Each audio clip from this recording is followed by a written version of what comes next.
கிறிஸ்துவுக்குள் பிரியமான சகோதர சகோதரிகளே, நம் பிதாவாகிய தேவனுடைய நாமத்தினாலும் நம் ஆண்டவராகிய இயேசு கிறிஸ்துவின் நாமத்தினாலும் உங்கள் அனைவருக்கும் கிருபையும் சமாதானமும் உண்டாவதாக என்று சொல்லிக்கொண்டு இந்த மாலை பொழுதுமாய் வணக்கத்தையும் தெரிவித்துக்கொண்டு இந்த கூட்டத்தை அருமையான சகோதரர் ஆயத்தப்படுத்திக் கொடுத்ததுக்காகவும் தேவனுக்கு நன்றி சொல்லி நம்ம பாடத்துக்கு போகலாம். இப்படி கூட்டுறது ரொம்ப சந்தோஷமாக இருக்குது. நம்முடைய வாழ்க்கையில் அநேக துக்கங்கள், கஷ்டங்கள், பாரங்கள் இருந்தால் கூட இப்படி நம்ம சகோதர சகோதரிகளாக கூடும்போது அதெல்லாம் மறைஞ்சு போயிடுது. இது எவ்வளோ ஒரு உண்மையாக இருக்குது. ஏன்னா சங்கீதக்காரர் சொல்கிறார் இல்லையா, சகோதரர்கள் ஒருமித்து வாசம் செய்வது அது எத்தனை நன்மையும் இன்பமாக இருக்கிறது என்று. இப்படி நம்ம ஒரு வீட்டில் நம்ம இப்படி கூடி தேவனை அவருடைய வார்த்தை நம்முடைய உள்ளத்துக்கு எவ்வளோ ஒரு சந்தோஷம்.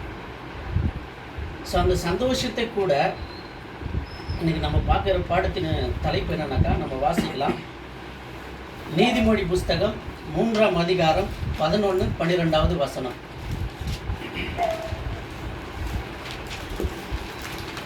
நீதிமொழி 3ஆம் அதிகாரம் 11-12.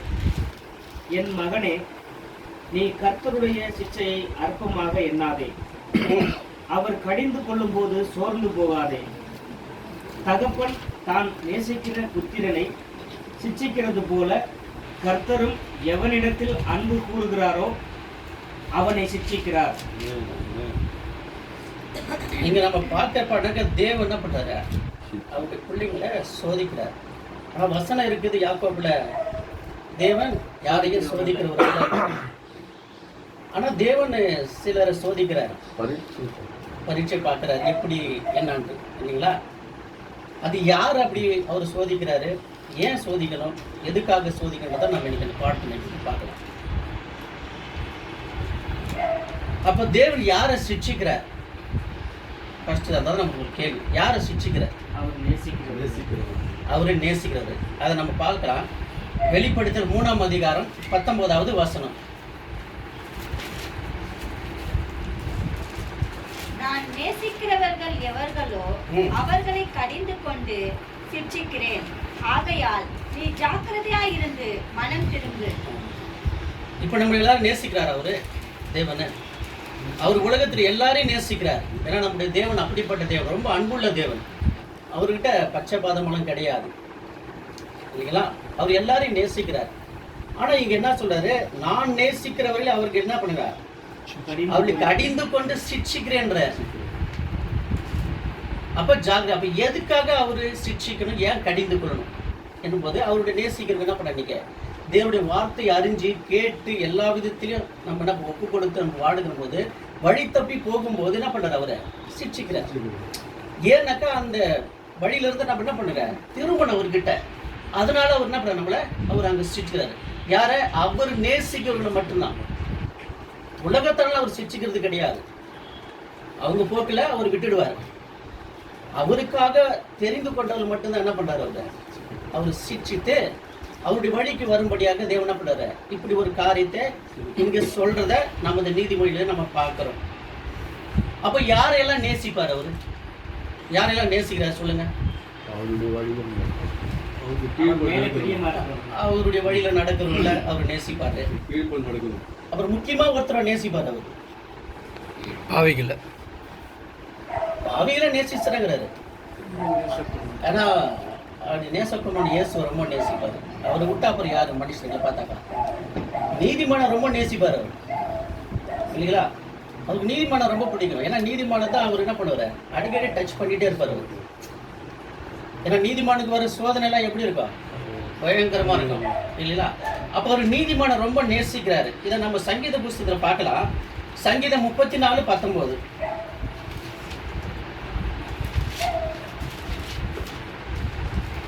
நீதிமானுக்கு வரும் துன்பங்கள் அநேகமாயிருக்கும். கர்த்தர் அவைகள் எல்லாவற்றிலும் நின்று அவனை விடுவிப்பார். அப்ப நீதிமானுக்கு தான் அவர் ரொம்ப நேசம். அப்ப நீதிமான தான் துன்பங்கள் வரும். நம்மளா நீதிமான்களா? நம்மளா நீதிமான் தானே? நம்மளுக்கெல்லாம் துன்பம் வருதா? அனுபவிக்கிறோமா? இன்னைக்கு எல்லாரும் அதை தான் அனுபவிச்சுட்டு இருக்கோம். எல்லாருக்கும் ஒவ்வொரு பிரச்சனைகள், ஒவ்வொரு விஷயங்கள் எல்லாமே. சரீரத்தில் பிரச்சனை, நம்மளை நேசிக்கிறவங்களுக்கு பிரச்சனை, கணவன் சத்தியத்துக்குள்ள இருந்தா மனைவிக்கு பிரச்சனை வருது, மனைவி சத்தியத்துக்குள்ள கணவனுக்கு பிரச்சனை வருது. இப்படி சாத்தான் என்ன பண்றான்? அந்த நீதிமான இயேசுவின் ரத்தத்தால கழுவப்பட்ட நம்ம எல்லாரும் நீதிமானம் தான். அப்போ நம்மளுக்கு என்ன பண்ணு, இன்னைக்கு உலகத்துல அநேக பிரச்சனைகள் போராட்டங்கள் என்ன பண்ணுங்க வந்துகிட்டு தான் இருக்குது. இதெல்லாம் அவர் என்ன பண்ற, எதுக்காக அந்த பிரச்சனைகள் போராட்டங்கள் வருதுனாக்கா நம்மளை சீர்படுத்தணும், ஏதோ ஒரு நோக்கத்துக்காக என்ன பண்றாரு நமக்கு. அப்ப நீதிமானுக்கு இந்த பிரச்சனை வருதுனாக்கா அப்ப நீதிமானுடைய வெறும் இயேசு நேசித்தா போதுமா? அதனுடைய செயல்களை காமிக்கணும். இப்போ சோதனை வரும்போது தான் என்ன பண்ண முடியும், அவன் உண்மையான நீதிமானா, அவன் கரெக்டாக இயேசுவை நேசிக்கிறான்றதை என்ன பண்ண முடியாது, தெரிஞ்சுக்க முடியுங்களா? அப்போ தேவன் என்ன பண்ணுற, நீதிமான தான் ரொம்ப அவரே நேசிக்கிறதாக இந்த வசனத்தில் பார்க்குறோம். அப்போ எல்லாரும் இன்னைக்கு சொல்லுவாங்க, நீதிமானா இருக்கிறாரு, ஏன் அவர் தான் நேசிக்கணும், அவருக்கு தான் எந்த ஒரு குற்றம் இல்லை, எல்லா விதத்திலும் அவர் தேவனுக்கு பிரியமா இருக்கிறாரு, எல்லாம் செய்யறாரு. இன்னைக்கு நிறைய பேர் என்ன பண்ணுவாங்க, ஏன் அவங்கள அப்படி சோதிக்கின்றதுக்கு நிறைய பேர் சொல்றது கூட பார்க்கலாம். துன்மார்க்கன் எப்படி இருக்கிறான், நல்லா கொழுத்துட்டு கொழுத்து சாப்பிட்டு ஊர் சுற்றிக்கிறான், அவனுக்கு ஒரு கேடு வர மாட்டேது, தேவன் அவன் பக்கமா தான் இருக்கிறாரு என்றது இன்னைக்கு சொல்ற அநேகர் இன்னைக்கு கிறிஸ்தவர்கள் இருக்கிறாங்க. எனக்கு மட்டும்தானா சோதனை, எனக்கு மட்டும்தானா பிரச்சனை, ஊர்ல எத்தனையோ பேராங்க அவங்க எல்லாம் நல்லா இருக்கிறாங்களே என்று சொல்லுகிற கூட்டங்கள் இன்னைக்கு அநேகமா இருக்குது. இது நம்மளுக்கு அநேகருக்கு இந்த கேள்வி கூட இருக்குது. அப்ப இந்த கேள்விக்கு விடை பார்க்கணும்னாக்கா வேதத்துல யாராவது நீதிமான்கள் சோதிக்கப்பட்டிருக்கிறாங்களா? சொல்லுங்க பார்க்கலாம், யார் யாரா சோதிக்கப்பட்டிருக்காங்க? யோசேப்பு, யோபு, அபிரகாம், இயேசு. ஏன்னா வேதத்துல நிறைய பேர் இருக்கிறாங்க. யாக்கோபு, யோசேப்பு, தாவீது, சாத்ராக், ஷாத், மேஷக், ஆபேத்நேகோ, இவங்க எல்லாமே என்ன பண்ணுறாங்க, இவங்க எல்லாம் நீதிமானதான். இவங்க எல்லாரும் என்ன பண்ணிருக்கிறாங்க, சோதிக்கப்பட்டு இருக்கிறாங்க. அப்படி சோதிக்கப்பட்டிருக்க. அப்போ தேவனை சேவிக்கிற நமக்கு துன்பம் வருமா வராதா? வரும் இல்லைங்களா? அப்ப அவங்க சோதிக்கப்படும் போது எப்படி இருந்தாங்க? அவங்க சந்தோஷமா தான் இருந்தாங்க. அவங்க தேவன் நம்மளை சோதிச்சுட்டாருன்றது என்ன பண்ணுங்க, தேவனை விட்டு அவங்க வழி விலகி போகல, தேவனை முறுமுறுக்கல, எந்த விதத்துல சொல்ல. அவங்க தேவனை சேவிச்சு தேவனை பற்றி கொண்டு என்ன பண்ணாங்க, அவங்க அங்க வாழ்ந்தாங்க இல்லைங்களா? அப்ப இதுல இருந்து நாம என்ன கற்றுக்கொள்ள முடியும்? இப்ப வேதம் நமக்கு என்ன கற்றுக் கொடுக்குது என்றதை நம்ம என்ன பண்ணலாம், ஒரு பாடமா பார்க்கலாம். ரோமர் 8ஆம் அதிகாரம் 28வது வசனம்.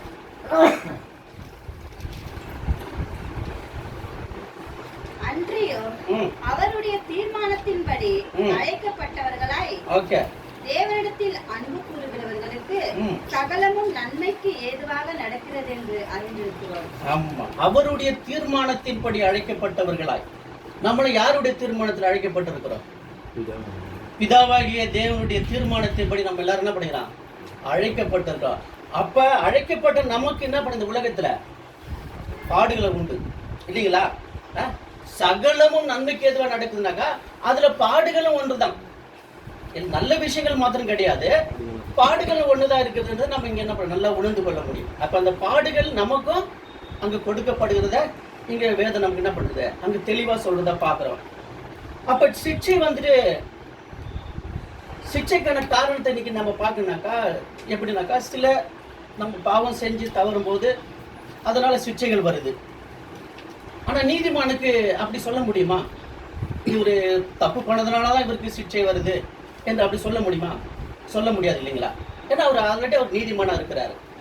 அப்ப நீதிமான இடத்துல என்ன பண்ண, அவர் தப்பு செய்ய வேண்டிய காரணங்களும் இருக்காது. அவர் எப்போதும் தேவனுக்கு பயந்து தேவனுடைய வழியில் நடந்து தேவனுக்காக பிரியமா இருந்து தேவனை நேசிச்சு அவர் வாழறவராக இருக்கிறார். அப்போ நம்ம உலகத்தார் பார்க்கும்போது தவறு செஞ்சு அதனால வருகிற பாடுகள் உபத்திரவங்கள் அது வேற இல்லைங்களா, அது தவறுனால.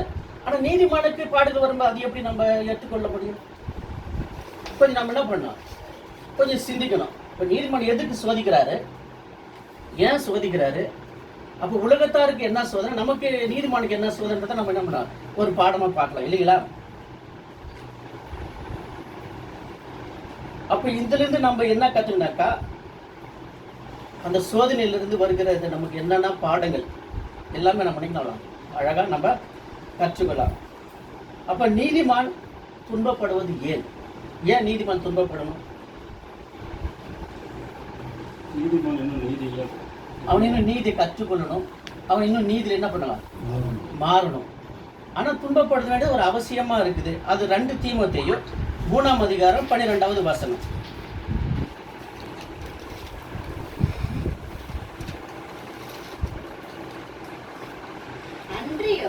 கிறிஸ்து இயேசுவுக்குள் தேவ பக்தியாய் நடக்க மனதாய் இருக்கிற யாவரும் துன்பப்படுவார்கள். அப்ப யாரு கிறிஸ்துவுக்குள் தேவ பக்தி? அப்ப நீதிமானதான் தேவ பக்தியா இருப்பாங்க, உலகத்தார தேவ பக்தியா இருக்கிறது கிடையாது. அப்ப அவங்க கிறிஸ்துக்குள்ள அப்ப அந்த நடக்க வந்திருக்கிறாங்க அந்த நீதி. அப்ப அவங்க என்ன பண்ணாங்க, துன்பப்பட வேண்டியது அவசியமா இருக்குது. அப்ப யோகுடைய வாழ்க்கை நம்ம பார்க்கும்போது யோகு நீதிமானா இருந்தார் இல்லைங்களா? ஆனா அவர் எப்படி நீதிமானா இருந்தார்? அப்ப தேவனுக்கு பிரியமா இருந்தாரு, தேவனுக்கு செய்ய எல்லாத்தையும் செஞ்சாரு. ஆனா அவருடைய வாழ்க்கையில எப்படி வந்துச்சு சோதனைகள் இல்லையா? சோ அப்படிதான் நம்முடைய வாழ்க்கையிலும் சோதனைகள் வரும். நம்மளாம் நீதிமானா இருக்கிறோம். அப்ப நம்முடைய வாழ்க்கையில சோதனை வரும்போது யோபு எப்படிதான் தேவனை முறுமுறுத்தாரா? தேவன் ஏதாவது பேசினாரா? இல்ல. அப்ப நாம இன்னைக்கு என்ன பண்ணிட்டு இருக்கிறோம்? சோதனை வரும்போது ரொம்ப சோர்ந்து போயிடுறோம். அந்த என்ன எனக்கு இப்படி ஒரு சோதனை, நான் தேவனை நம்பிட்டு இருக்கிறேன், எனக்கு ஏன் இப்படி வருது, இப்படி நம்ம என்ன பண்ணுறோம், புலம்ப ஆரம்பிக்கிறோம். அப்ப நம்ம என்ன பண்றது, அப்படியே இருக்கக்கூடாது. 1 பேதுரு 2:21 கூட வாசிங்க.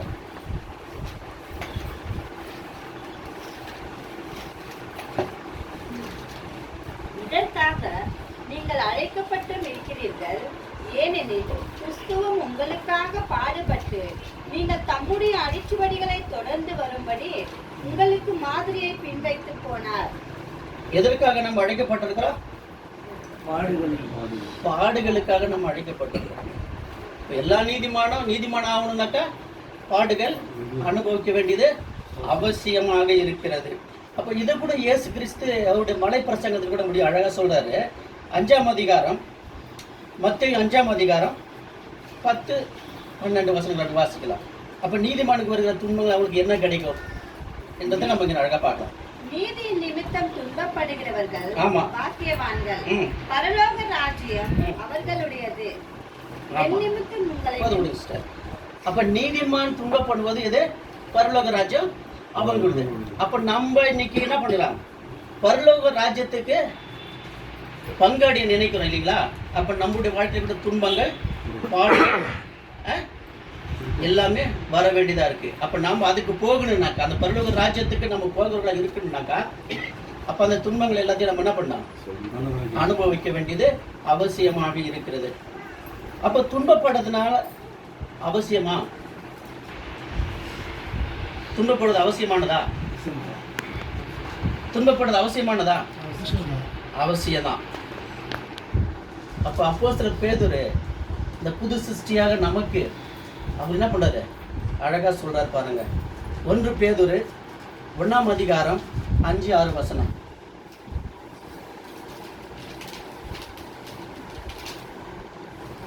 கடைசி காலத்திலே வெளிப்பட ஆயத்தமாக்கப்பட்டிருக்கிற ரட்சிப்புக்கு ஏதுவாக விசுவாசத்தை கொண்டு தேவனுடைய பலத்தினாலே காக்கப்பட்டிருக்கிற உங்களுக்கு அந்த சுதந்திரம் பரலோகத்தில் வைக்கப்பட்டிருக்கிறது. இதிலே நீங்கள் மிகவும் சந்தோஷப்படுகிறீர்கள். என்றாலும் துன்பப்பட வேண்டியது அவசியமானதால் இப்பொழுது கொஞ்ச காலம் பலவிதமான சோதனைகளினாலே துக்கப்படுகிறீர்கள். ஆமா, எதுக்காக?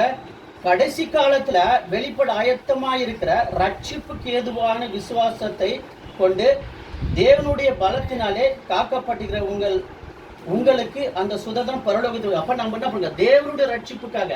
அப்ப தேவன் நம்மளை ரட்சிக்கணும்னாக்கா அது நம்மளுக்கு ரட்சிப்பு வச்சிருக்கிறாரு. அதுக்காக நம்ம என்ன பண்ணணும், பாடுபட வேண்டியது ஒரு அவசியமாக இருக்கிறது. அப்ப பாடுகள் வரும்போது அதை நம்ம ரிஜெக்ட் பண்ணக்கூடாது, அதை ஏற்றுக்கொள்ளணும். நம்முடைய வாழ்க்கையில ஒரு பாடுகள் வரும்போது ஏற்றுக்கணும். இப்ப பாடுகள் 2 விதமா இருக்குது. ஒண்ணு, நாமளே போய் சிக்கிக்கிட்டு அது பாடுகள் சொல்ல முடியாது இல்லைங்களா? இப்ப நிறைய பேர் அப்படித்தானே, அவங்களே போய் சிக்கிக்கிறது. தேவன் என்ன சிக்கிட்டாரு, எனக்கு பாடு வந்துடுச்சுன்னு சொல்லிட்டு இப்படி கதை சொல்லிக்கிட்டு இருந்தாக்கா அது கிடையாது.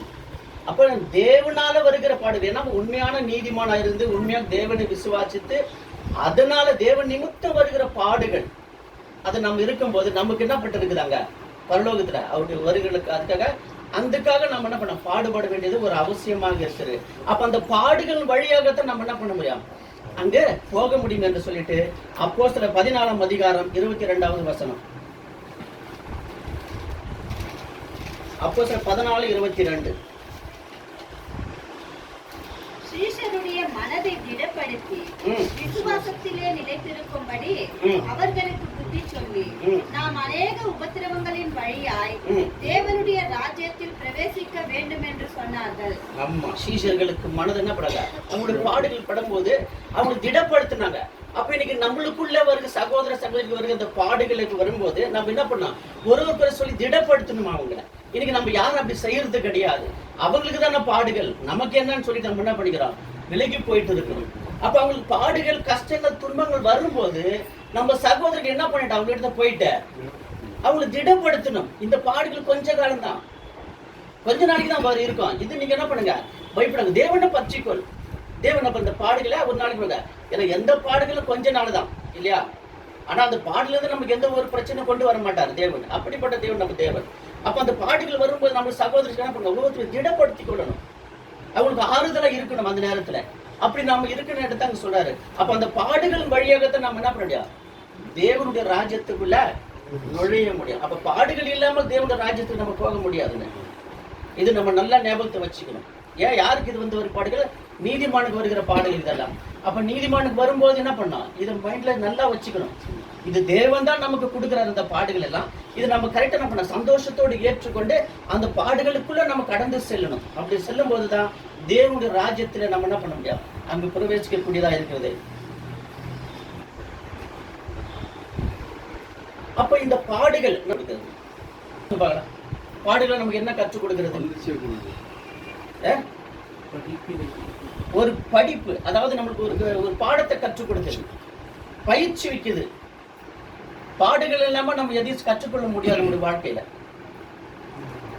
சும்மா அப்படியே பிறந்தோம் வளர்ந்தோம் அப்படியே இருந்துட்டு அப்படியே ஜாலியா போயிட்டாங்க, ஒண்ணுமே தெரியாது. இப்ப நெருப்புனா எப்படி, அது போய் கையை வச்சு சுட்டாதான் அது நெருப்பு நமக்கு தெரியும். இல்லைன்னா நெருப்புன்னு சொல்லிட்டு அப்படியே தான் இருந்துருக்க முடியும் இல்லைங்களா.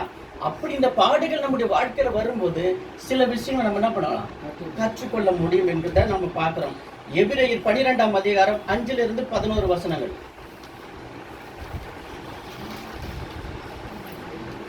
எபிரேயர் 12:5லிருந்து 11. அன்றியும் என் மகனே, கர்த்தருடைய சிட்சையை அற்பமாக எண்ணாதே. அவரால் கடிந்து கொள்ளப்படும் போது சோர்ந்து போகாது. கர்த்தர் எவனிடத்தில் அன்பு கூறுகிறாரோ அவனை அவர் சிட்சித்து தாம் சேர்த்துக் கொள்ளுகிற எந்த மகனையும் தண்டிக்கிறார் என்று பிள்ளைகளுக்கு சொல்லுகிறது போல உங்களுக்கு சொல்லி இருக்கிற புத்திமதியை மறந்தீர்கள். நீங்கள் சிட்சையை சகிக்கிறவர்களாய் இருந்தால் தேவன் உங்களை புத்திரராக எண்ணி நடத்துகிறார். தகப்பன் சிட்சையாக பிள்ளையும் புத்திரர் உண்டோ? எல்லாருக்கும் கிடைக்கும் சிட்சை உங்களுக்கு கிடையாது இருந்தால் நீங்கள் புத்திரராய் இராமல் பேசி பிள்ளைகளாய் இருப்பீர்கள். அன்றியும் நம்முடைய சரீரத்தின் தகப்பன்மார்கள் நம்மை சிட்சிக்கும் போது அவர்களுக்கு நாம் அஞ்சி நடந்திருக்க நாம் பிழைக்கத்தக்கதாக ஆவிகளின் பிதாவுக்கு வெகு அதிகமாய் அடங்கி நடக்க வேண்டும் அல்லவா? அவர்கள் அப்ப தேவன் நம்மை சிட்சிக்கும் போது நம்ம என்ன பண்ண முடியாது, அற்பமா எண்ணக்கூடாது.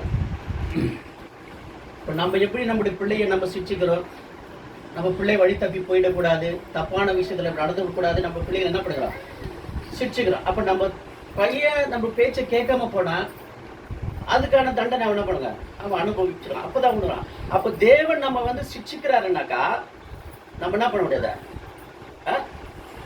ஏற்றுக்கொள்ள வேண்டும். ஏன் என்னுடைய வாழ்க்கையில தேவன் சிட்சிக்கிறார், எதுக்காக சிட்சிக்கிறாரு, அவர் எல்லாரையும் சிட்சிக்கிறார். அவரை நேசிக்கிறவங்களை மட்டும்தான் சிட்சிப்பார். அப்ப முதல்ல நாம அவருக்கு நேசிக்கிற மாதிரி, அவருக்கு பிரியமா இருக்கிற மாதிரி நம்ம நடந்து கொள்ளணும். அப்படி நடந்தாதான் நம்முடைய வாழ்க்கையில அந்த சிட்சைகள் வரும். அதை நம்ம ஏற்றுக்கொண்டு தேவனுக்கு மகிமையாக நம்ம என்ன பண்ண வாழ முடியும். அப்ப நம்ம தேவன் நம்ம சிட்சிக்கும் போது அது அற்பமாக எண்ணக்கூடாது என்றத ஒரு வசனத்தை அவர் அங்க சொல்றாரு. அப்ப கர்த்தர் தன்னை நேசிக்கிற பிள்ளை என்ன பண்ணுறாரு, ஒரு தகப்பன் சிட்சிக்கிறது போல. தகப்பன் எப்படி பிள்ளைக்கு சிட்சிப்பாரு, சொல்லி கூப்பிட்டு பா அப்படி இரு இப்படி இரு என்ன பண்ண அழகா சொல்லுவார், அன்பா சொல்லுவார். நம்முடைய தேவன் கூட அப்படிப்பட்டவர் தான். எடுத்த உடனே அடிச்சு உன்னை வந்து நாசம் பண்றவர் கிடையாது. அன்பு அழகா சொல்லுவார் நம்முடைய தேவன்.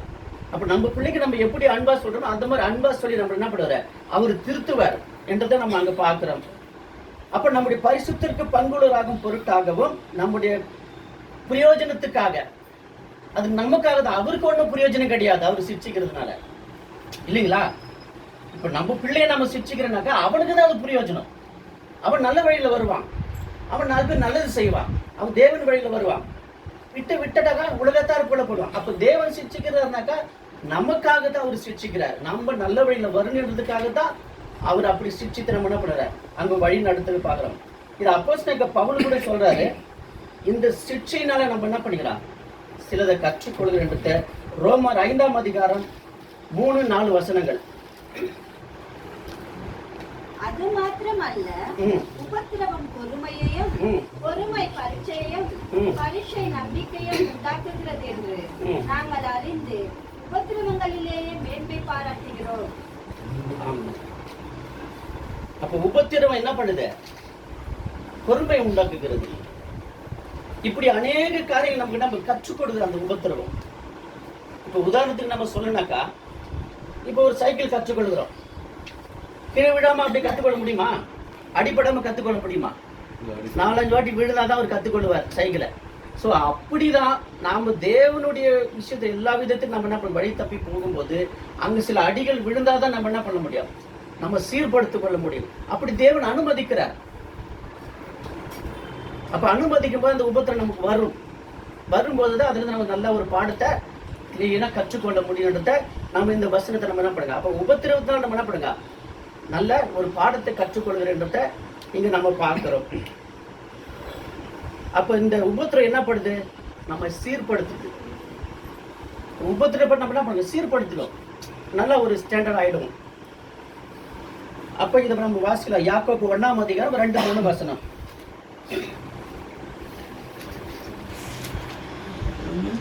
என் சகோதரரே, நீங்கள் பலவிதமான சோதனைகளில் அகப்படும் போது உங்கள் விசுவாசத்தின் பரீட்சையானது பொறுமையை உண்டாக்கும் என்று அறிந்து அதை மிகுந்த சந்தோஷமாக எண்ணுங்கள். ஆமாங்க, நம்முடைய விசுவாசத்தின் பரீட்சை. ஒரு நீதிமான் விசுவாசிக்கிறான் தேவனை. அப்ப அவன் விசுவாசிக்கும் போது அவனுடைய விசுவாசத்துக்கு விரோதமாக என்ன ஒரு பரீட்சை வரும். அந்த பரீட்சை வரும்போது என்ன பண்ணலாம் சொல்லுங்க, பொறுமையோடு இருக்கணும். வந்துச்சு என்று ஏஞ்சி ஆடி குதிக்க கூடாது, இல்லைங்களா? அது பொறுமையோடு என்ன பண்ணா, யோசனை பண்ண தேவன் இடத்துல சொல்லணும். அதுக்கான நம்ம வழியை நம்ம கற்றுக்கொண்டு அந்த உபத்திரத்தை நம்ம என்ன செய்யணும், அதை கற்றுக்கொண்டு என்ன பண்ணா நம்ம அதுக்கான வழியை நம்ம செய்யணும். வந்துச்சேன்னு சொல்லிட்டு நம்ம ஊர் உலக அடிமை தம்மாராட்சியத்துக்கு இருக்க கூடாது. அதுக்கான சொல்யூஷன் நம்ம என்ன பண்ணோம், தேவனை தேடணும்.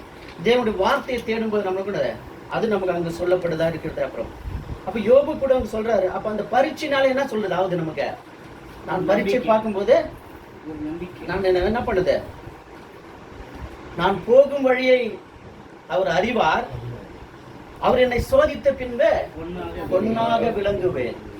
யோபு 23ஆம் அதிகாரம் 10ஆவது வசனம். அப்ப நம்ம எல்லாம் பொன்னாக விளங்குறோமா, நம்ம சோதிச்சிருக்கிறாரா?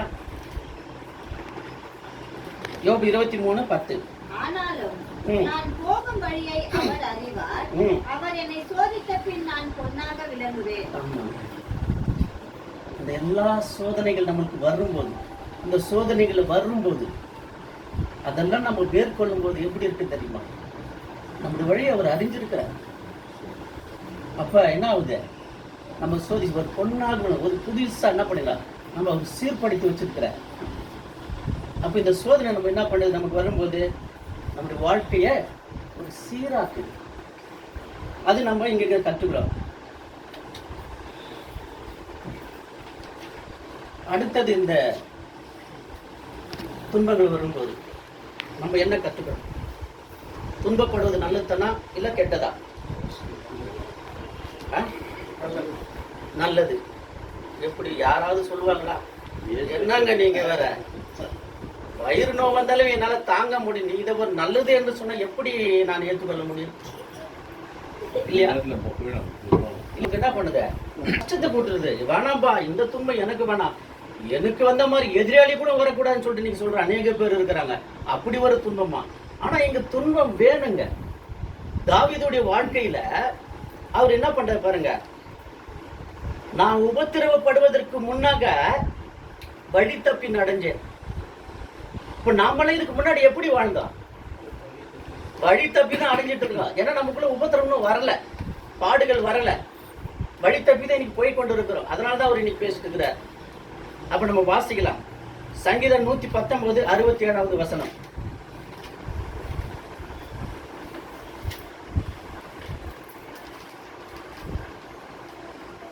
சங்கீதம் 119 67. நான் உபத்திரப்படுவதற்கு முன் வழி தப்பி நடந்தேன், இப்பொழுதோ உம்முடைய வார்த்தையை காத்து நடக்கிறேன். ஆமா, எப்படி இருந்தார் அவரு? நான் உபத்திரப்படுறது முன்னாடி வழி தப்ப அவர் அப்படிதான் நடந்தாரு இல்லைங்களா? பச்சைப்பாலுடைய வாழ்க்கையை அவர் சீர்கெடுக்கும் போது எப்படி இருந்துச்சு? அப்ப தேவன் ஒரு குடு கொடுத்தாரா, உத கொடுத்தாரா? இல்லைங்களா? அப்படிதான் நம்முடைய வாழ்க்கையில வரும்போது சில அடிகள் வரும்போது அப்போதான் நம்மளை சீர்படுத்திக் கொள்ள முடியும். அப்ப அது வர்றதுக்கு முன்னாடி நம்ம சீர்படுத்திக்கிறது ரொம்ப நல்லது இல்லைங்களா? அவர் எப்பயா சொல்ல பாருங்க, அவருடைய வார்த்தையினால சொல்லுவாரு, சகோதரி மூலியமாக சொல்லுவாரு, பிரதர் நீங்க இதை செஞ்சுட்டு இருக்கிறீங்க, இது சரிப்படுத்தின்னு சொல்லுவார். அது சொல்லும் போதை ஏற்றுக்கொண்டு நம்ம சீர்படுத்தினா பரவாயில்ல. அப்ப சீர்படுத்தாம போனா சொல்லிட்டே இருப்பாரு. ஃபர்ஸ்ட் எப்படி அடிப்பாருனாக்கா தோல் மேல அடிப்பாரு. அதையே நீ உணராம மாடு நீங்க ஓடி போங்க பாருங்களா, சும்மா இப்படி அடிச்சுனாக்கா அது ஏறு சரியா ஓட்டுனாக்கா ஒரு மாதிரி சிலுக்கும். ரெண்டு வாங்கி பாரு, கரெக்டா போயின்னு இருக்கும். ஸோ அப்படிதான் நம்மளுடைய வாழ்க்கையில கூட சொல்லுவாரு, சகோதரர் மூலியமாக சொல்லுவாரு, அவருடைய வார்த்தை மூலியமா பேசுவாரு. இப்படி பேசி பேசி நம்மளுக்கு சொல்லிட்டே இருப்பாரு. ஆனா நீ கேட்காம அப்படியே நம்ம போயிட்டு இருந்தோம்னாக்கா சும்மா லைட்டா தோல் மேல தட்டுவார். அதையே நீ உணராம நம்ம போயிட்டு இருந்தோம்னாக்கா அப்ப இருதயத்திலே அடிச்சுட்டாருனாக்கா என்ன பண்ண முடியும்? உயிரே போயிடும். ஸோ அப்படி வாழ்க்கை உயிர் போயினாக்கா ஆவிக்குரிய வழியில் நம்ம போயிடுவோம், உயிர் போயிடாது. தேவன் அப்படிப்பட்ட யார் உயிரையும் அவர் எடுக்கிறவர் கிடையாது இல்லைங்களா? ஸோ அப்படி நம்ம என்ன பண்ண, அவர் வேர்ட்ஸ் சிக்ஷிக்கும் போது நம்ம சொல்லும் போது சில விஷயங்கள் நமக்கு சொல்றாருனாக்கா அதை ஏற்றுக்கொள்ளணும். அதை ஏற்றுக்கொண்டு நம்ம வழிகளை சீர்படுத்திக்கணும். அப்ப அதே சங்கீதம் 119 71 வசனம் சொல்லுது பாருங்க. நான் உபத்திரவப்பட்டது எனக்கு நல்லது, அதனால் உமது பிரமாணங்களை கற்றுக்கொள்கிறேன். அவர் உபத்திரவப்பட்டது நல்லது, படாம இருந்தாக்கா நான் சரியான வழி தான் போயிட்டு கொண்டிருக்கின்றத நம்ம அப்படி ஒரு நினைப்பு நமக்குள்ள வந்துடும். நான் விசுவாசத்துல கரெக்டா தான் போயிட்டு இருக்கிறேன்னு. ஆனா நம்ம தேவனுக்கு தான் தெரியும் நம்ம எந்த ரூட்ல போயிட்டு இருக்கிறேன்னு இல்லையா? ஆனா நம்மளுடைய பார்வைக்கு சகோதரருடைய பார்வைக்கு எப்படி இருக்கா? நம்ம சரியான நேரம் தான் போயிட்டு இருக்கோம். விசுவாசத்துல சந்தேகம், சர்ச்சைக்கு போயிடுறோம், வேலைக்கிழமை ஞாயிறு சண்டே பிடி எல்லா கூட்டங்களும் கூடுறோம், எல்லாம் பண்றோம், எல்லாம் போதிக்கிறோம். ஆனா நம்முடைய வழி எங்கே போகுதுன்னு அவருக்கு தான் தெரியும். ஏன்னா அவர் நம்முடைய இருதயத்தை அறிந்த தேவனா இருக்கிறார். அப்ப அவர் நமக்கு அந்த சிக்ஷைகள் அந்த சோதனை குடும்பத்தை நம்முடைய தவறை நம்ம என்ன பண்ணுங்க உணர முடியும். உணர்ந்த பிறகுதான் அவருடைய பிரமாணங்களை நம்ம கற்றுக்கொண்டு என்ன பண்ண முடியும், நம்ம வாழ முடியுன்றத அவங்க பாக்குறேன். அப்ப நம்முடைய தேவன் சிக்ஷிக்கிறது மாத்திரமே, அவர் சிக்ஷிக்கிறதுனால என்ன பண்ணுங்க எந்த உயிரும் போயிடாதுங்க. இன்னைக்கு நிறைய பேர் கஷ்டம் வந்துச்சுனாக்கா இப்போ போராட்டம் வரும்போது ஐயோ உயிர் போயிடுமோ, என்ன ஆயிடுமோ, ஏதாயிடுமோ, இப்படி இன்னைக்கு புலம்புறவங்க நிறைய பேருங்க. ஆனா தேவன் அப்படி சிக்ஷிக்க உயிர் போகாதுங்க. அப்படிப்பட்ட தேவன் அது அப்படியே வாசில சங்கீதம் 118 18வது வசனம்.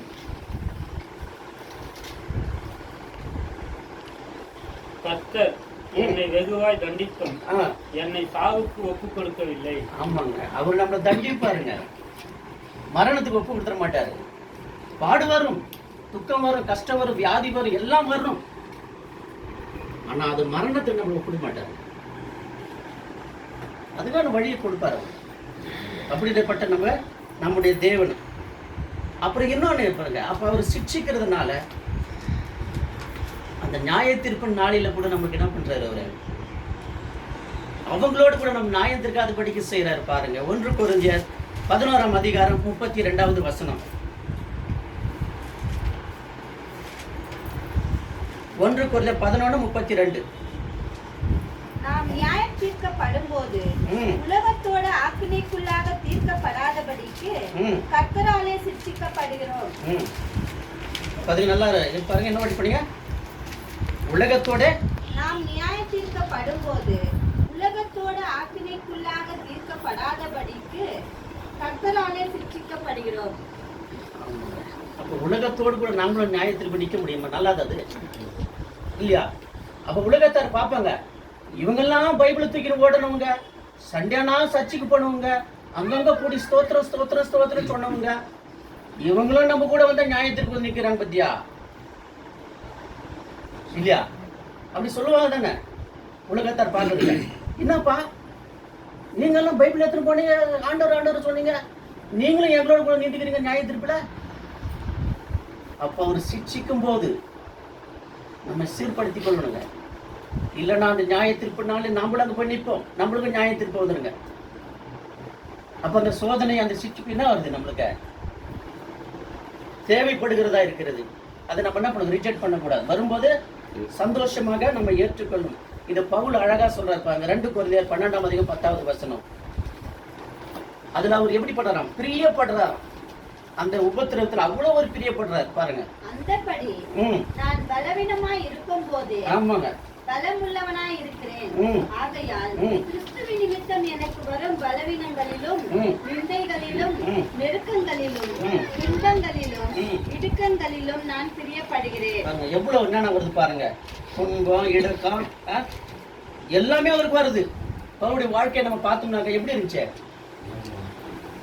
அவர் சந்தோஷமா இருந்தார். அவருடைய வாழ்க்கையில எவ்வளவு பாடுகள், அந்த பாடுகள் மத்தியில கூட என்ன பண்ண ஒரு நாள் கூட அவர் சோர்ந்து போனது கிடையாது. தேவனுடைய வாழ்க்கை அவ்வளவு அழகா செஞ்சாரு, அது பிரியமா எடுத்துக்கிட்டாரு. அவர் கூட 3 தடவை எனக்கு ஒரு முள் கொடுக்கப்பட்டது, நான் 3 தடவை. ஆனா தேவன் என்ன சொல்றாரு, என் கிருபை உனக்கு போதுன்னு சொல்றாரு. அப்படி நமக்கு பாடுகள் வரும்போது தேவன் நம்ம சொல்லும்போது அவருடைய கிருபை நமக்கு என்ன பண்ணுது இருக்குதுங்க. இதை நாம நல்லா மனசுக்குள்ள நம்ம நினைச்சுக்கணும். பாடுகள் வந்துச்சேன்னு சொல்லிட்டு நம்ம என்ன பண்ணுங்க அப்படி புலம்பிட்டு இருக்க கூடாது. ஏன்னா இது கடைசி காலமா இருக்கிறதுனால எல்லாரும் தேவனுடைய பிள்ளைகளுக்கு இந்த பாடுகள் கண்டிப்பா உறுதியா வரும், எல்லாருடைய வாழ்க்கையிலும் வரும். இதை நம்ம நல்லா நினைச்சுக்கணும். வந்துச்சேன்னு சொல்லிட்டு நீங்க அதை வந்துட்டு என்ன பண்ணுங்க, ரிஜெக்ட் பண்ணக்கூடாது, சந்தோஷமாக ஏற்றுக்கொள்ள வேண்டும். அந்த பாடுகள் வழியாகத்தான் நாம் பரலோகம் போக முடியுங்க.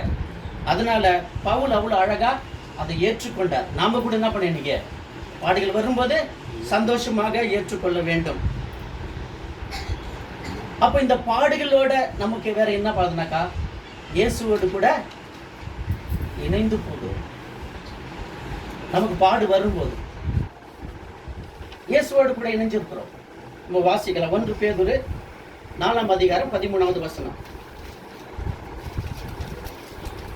1 பேதுரு 4:13. கிறிஸ்துவின் மகிமை வெளிப்படும் போது நீங்கள் களி கூர்ந்து மகிழும்படியாக அவருடைய பாடுகளுக்கு நீங்கள் பங்காளிகளானதால் சந்தோஷப்படுங்கள். கிறிஸ்துவின் மகிமை வெளிப்படும் போது நீங்கள் களி கூர்ந்து மகிழும்படியாக அவருடைய பாடுகளுக்கு நம்ம என்ன பண்ணலாம், பங்காளிகளாக இருக்கிறோம். அப்ப அந்த பாடு நமக்கு என்ன பண்ணுறது, கிறிஸ்துவோட கூட அந்த பங்காளியை நமக்கு என்ன பண்ண கொண்டு போகுது என்றுதான் அங்க பார்க்கிறோம். அப்ப அதை இன்னொன்று வாசிங்க, 2 தீமோத்தேயு 2:12. அவரோடு கூட பாடுகளை சகித்தோம்னால் அவரோடு கூட ஆளுகையும் செய்வோம். அப்ப பாடுகள் எவ்வளவு ஒரு முக்கியமா இருக்கிறது பாருங்க. 2 தீமோத்தேயு 2:12. அவரோடு கூட பாடுகளை சகித்தோமானால் அவரோடு கூட ஆளுகையும் செய்வோம். நாம் அவரை மறுதலித்தால் அவரும் நம்மை மறுதலிப்பார். இந்த பாடுகளை நம்ம மறுதளிச்சிட்டோம்னாக்கா அவரை மறுதளிச்சுட்டார், அவரும் நம்ம மறுதளிச்சுக்கிறார். எனக்கு கூட உனக்கு என்ன பங்கு, நீ பாடுகள் இல்லாம எப்படி நான் உங்ககிட்ட என்ன பண்ண முடியும்? இயேசு கிறிஸ்து பாடுபட்டார் இல்லையா, சும்மாவை போயிட்டு பிதாவின் படத்துல சும்மா உட்காண்டார். அவர் போயிட்டு அவரு நம்மை போல மனுஷனா இருந்தார், நம்மை போல சோதிக்கப்பட்டார், நம்மை போல பாடுகள் அனுபவிச்சார். கொஞ்சம் நஞ்சம் பாடுகள் கிடையாது. அப்ப அந்த பாடுகள் வழியாகத்தான் பிதாவை இடத்துல போனார் இல்லைங்களா? அப்ப நாம கூட என்ன பண்ணோம், இந்த பாடுகளை என்ன பண்ணோம், அனுபவிக்கணும். அனுபவிச்சதான் அவரு கூட நம்ம என்ன பண்ண பங்காளியாக ஆக முடியும் இல்லைங்களா? யோவான் 16:33 வாசிங்க. பாடுகளை சகிக்கிறவனுக்கு அவரோடு கூட ஜெயத்தை என்ன பண்றாரு, பங்கு உண்டு கூட நமக்கு பார்க்கிறோம். என்னிடத்தில் உங்களுக்கு சமாதானம் உண்டாயிருக்கும் பொருட்டு இவைகளை உங்களுக்கு சொன்னேன். உலகத்தில் உங்களுக்கு உபத்திரவம் உண்டு, ஆனாலும் திடன் கொள்ளுங்கள், நான் உலகத்தை ஜெயித்தேன் என்றார். உலகத்தை என்ன அவர் சொல்லிட்டாரு, உங்களுக்கு பாடுகள் உண்டு சொல்லிட்டாரு. நான் உலகத்தை நீங்க கூட உலகத்தை ஜெயிக்கணும். அப்ப அந்த ஜெயிச்சாதான் அவரு கூட ஜெயம் கிடைக்க முடியும் என்றதை நம்ம அங்க பாக்குறோம். பிலிப்பியர் 1:23 வாசிங்க.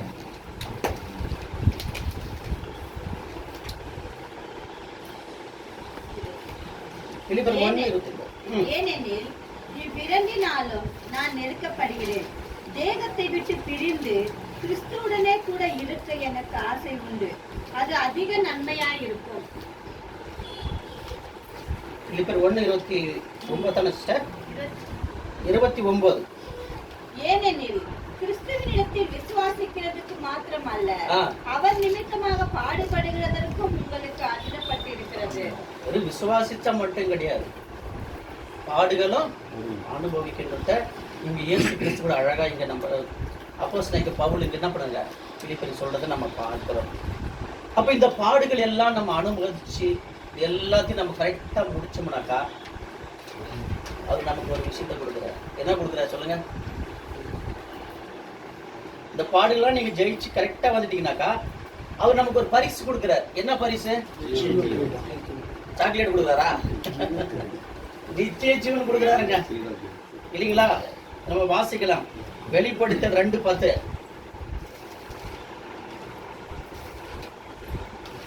நீ படப்போகிற பாடுகளை குறித்து எவ்வளவும் பயப்படாது.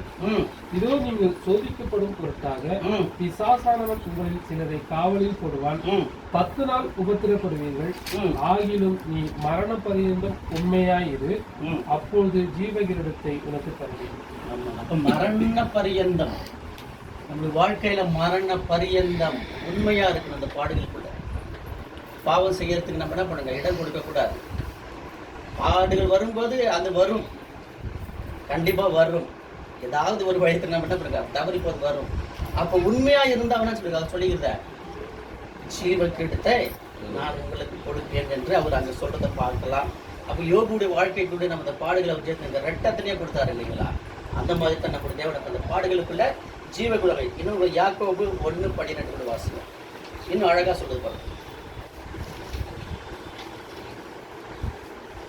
சோதனையை சகிக்கிற மனுஷன் பாக்கியவான், அவன் உத்தமன் என்று விளங்கின பின்பு கர்த்தர் தம்மிடத்தில் அன்பு கூறுகிறவர்களுக்கு வாக்குத்தத்தம் பண்ணின ஜீவகிரீடத்தை பெறுவான். சோதனையை சகிக்கிற மனுஷன் பாக்கியவான். அப்ப நாம எல்லாம் சோதனையை சகிச்சா கண்டிப்பா பாக்கியவான்களாயிரும். அவர் வாக்குத்தத்தம் பண்ணது ஜீவகிரீடத்தை நமக்கு என்ன பண்ணுற கண்டிப்பா கொடுப்பாருங்க, இல்லைங்களா? அப்ப இதனுடைய கன்க்ளூட் என்னன்னாக்கா, தேவன் ஏன் சோதிக்கிறார் என்று பார்க்கும்போது, ஃபர்ஸ்ட் வந்துட்டு நாம் அவருக்கு மிகவும் பிடித்தவர்கள், அவருக்கு பிடிச்சவர்களை தான் அவர் நம்ம சோதிக்கிறார், இல்லைங்களா? ரெண்டாவது என்னன்னாக்கா, நம்முடைய இலக்கை வலுப்படுத்துறதுக்காக, நம்முடைய இலக்கு என்ன பண்ண, அதுக்கு போய் இருந்தா நம்ம ஒரு வலு வேணும் இல்லையா, நம்மளுக்கு பலம் இல்லையா, அதுக்காக நம்ம என்ன பண்றாரு, அவர் அங்க சோதிக்கிறாரு. மூன்றாவது, நாம் ஒரு சிறந்த மனிதராக வேண்டும் என்று அவர் சோதிக்கிறார்.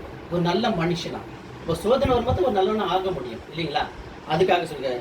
நாலாவது, நம்முடைய வாழ்க்கை என்னும் பரீட்சை இறுதியில நமக்கு கொடுக்க போகிற அந்த பரிசு, அதுக்காக நம்ம என்ன பண்றாரு, அவர் நம்ம திடப்படுத்தி சோதிக்கிறார். கடைசியாக நம்ம ஒரு வசனத்தை வாசிக்கலாம். 1 பேதுரு 1:6-7.